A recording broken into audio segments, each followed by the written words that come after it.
1909 की बात है, जब इंग्लैंड के बेलफास्ट शहर में एक सपना आकार ले रहा था। व्हाइट स्टार लाइन कंपनी ने एक ऐसा जहाज बनाने का सपना देखा था जो दुनिया में सबसे बड़ा और सबसे शानदार हो। इस जहाज को नाम दिया गया RMS टाइटैनिक। इसमें एक विशेषता थी, इसे इतना सुरक्षित माना गया कि यह कभी डूबेगा ही नहीं। टाइटैनिक की बनावट में 16 वाटर टाइट कक्ष बनाए गए थे, यानी अगर इसमें से कुछ में पानी भी भर जाए तो जहाज को कोई नुकसान नहीं पहुंचेगा।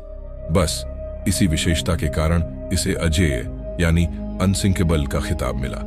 लेकिन कुदरत के सामने इंसानी घमंड कब तक टिकता।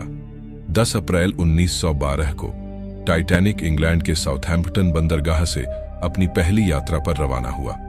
इसमें कुल 2224 लोग सवार थे। इनमें दुनिया के कुछ सबसे अमीर और नामी लोग थे, जैसे जॉन जैकब एस्टर और बेंजामिन गुगेनहेम, लेकिन साथ ही साधारण परिवार और कुछ ऐसे लोग भी थे जो अमेरिका में नई जिंदगी शुरू करने का सपना देख रहे थे। इन सभी के मन में सिर्फ एक ही ख्याल था, एक आरामदायक और सुरक्षित यात्रा। पर किसे पता था कि यह यात्रा उनकी आखिरी होगी। टाइटैनिक की यात्रा बेहद शानदार थी, लेकिन 14 अप्रैल की रात को कुछ ऐसा हुआ जिसने सब कुछ बदल दिया। जहाज को पूरे रास्ते हिमखंडों की चेतावनियां मिल रही थीं, लेकिन जहाज अपनी तेज गति से बढ़ता रहा। उस रात का तापमान गिर चुका था, ठंड बढ़ गई थी और समंदर एकदम शांत था। ऐसे में रात के 11:40 पर जहाज के क्रू ने अचानक एक बड़ा हिमखंड देखा।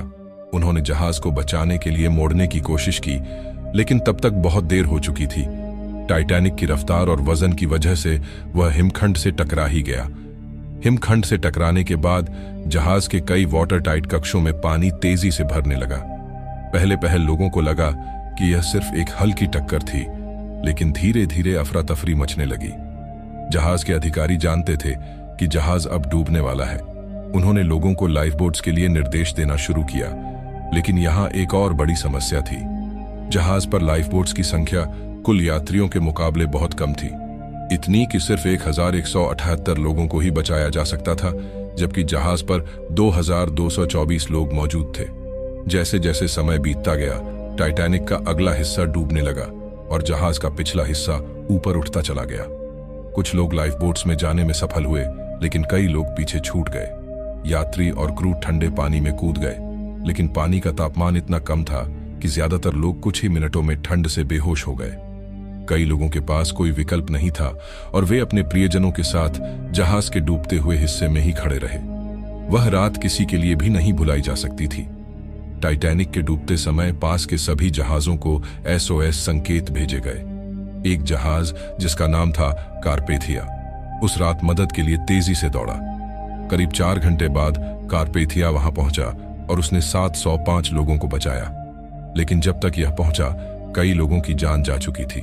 इस हादसे ने पूरी दुनिया को झकझोर कर रख दिया था। टाइटैनिक के हादसे के बाद कई महीनों तक इसकी जांच चली। इस जांच में यह साफ हुआ कि इसमें कई कमियां थीं। पहली और सबसे बड़ी गलती थी कि जहाज बहुत तेज गति से चल रहा था। दूसरी गलती थी कि हिमखंड की चेतावनियों को नजरअंदाज किया गया। और तीसरी और सबसे गंभीर कमी थी कि जहाज में पर्याप्त लाइफ बोट्स नहीं थीं। ये सभी कारण एक साथ मिलकर इस भयानक हादसे का कारण बने। टाइटैनिक के मलबे की खोज में कई दशक लग गए। 1985 में समुद्र विज्ञानी रॉबर्ट बेलार्ड ने अटलांटिक महासागर में लगभग 12,500 फीट की गहराई पर टाइटैनिक के मलबे को ढूंढ निकाला। मलबा देखने पर पता चला कि जहाज 2 हिस्सों में टूट चुका था और इसके चारों ओर उन लोगों की यादें बिखरी हुई थीं जो इस हादसे का शिकार हुए थे। टाइटैनिक की इस भयानक घटना ने पूरी दुनिया को एक सबक दिया कि चाहे हम कितनी भी आधुनिक तकनीक बना लें, प्रकृति के सामने इंसान की ताकत कुछ नहीं है। इस हादसे ने हमें यह भी सिखाया कि कभी भी सुरक्षा से समझौता नहीं करना चाहिए। अगर उस समय पर्याप्त लाइफ बोट्स होती और चेतावनियों पर ध्यान दिया गया होता तो शायद इतने लोग नहीं मारे जाते। टाइटैनिक एक इतिहास बन गया, एक ऐसी कहानी जो कभी भुलाई नहीं जा सकती।